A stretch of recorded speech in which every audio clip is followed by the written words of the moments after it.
কলকাতা হাইকোর্টের division bench ঐতিহাসিক রায় দিয়েছে এবং সেই ঐতিহাসিক রায় শিক্ষা দুর্নীতি মামলায় 23,753 চাকরি বাতিল করে দিয়েছে এবং যারা অবৈধভাবে চাকরি পেয়েছে তাদেরকে নির্দেশ দিয়েছে যে তারা আগামী কয়েক দিনের মধ্যে তাদের স্যালারি সুদ সমেত যাতে ফেরত দিয়ে দেয়।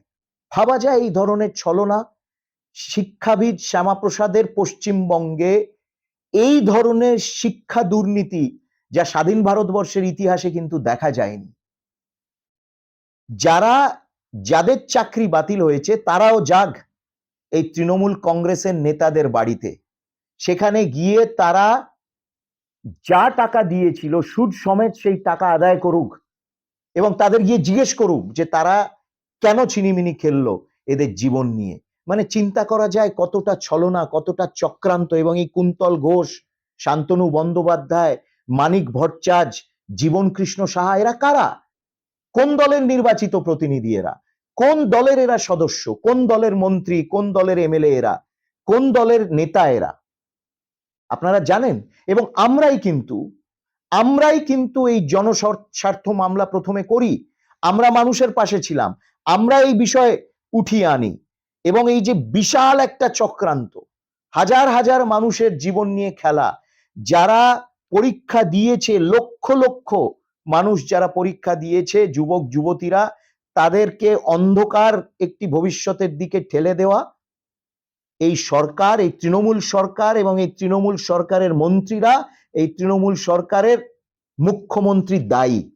এবং এরাই তো ইন্ডিজোটের সদস্য সব, সিপিএম, তৃণমূল কংগ্রেস এবং তৃণমূল কংগ্রেসের যে প্রার্থী যাদবপুর লোকসভায় দাঁড়িয়েছে, আপনারা জানেন তো যে তিনি এই ইলিগাল রিক্রুটমেন্ট স্ক্যাম, এসএসসি স্ক্যামের ডাইরেক্ট বেনিফিশিয়ারি।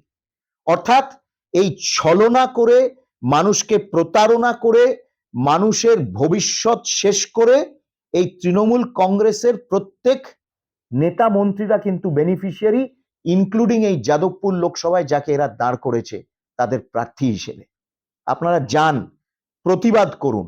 এই মুখ্যমন্ত্রী এবং তার সরকার, তার মন্ত্রী পরিষদের 1 মিনিট থাকা উচিত না, ইস্তিফা দেওয়া উচিত। লজ্জা করে না?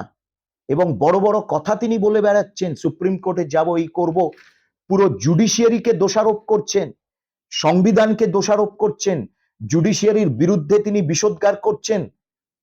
একবারের জন্য কোনো অনুশোচনা নেই। এবং এই সিপিএম, তৃণমূল কংগ্রেস এরা ইন্ডিজোটের অ্যালায়েন্সের মেম্বার। কি করে অ্যালায়েন্সের মেম্বার হলো সিপিএম?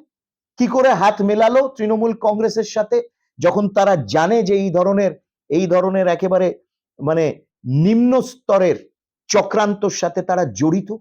দুঃখ হয় জানেন।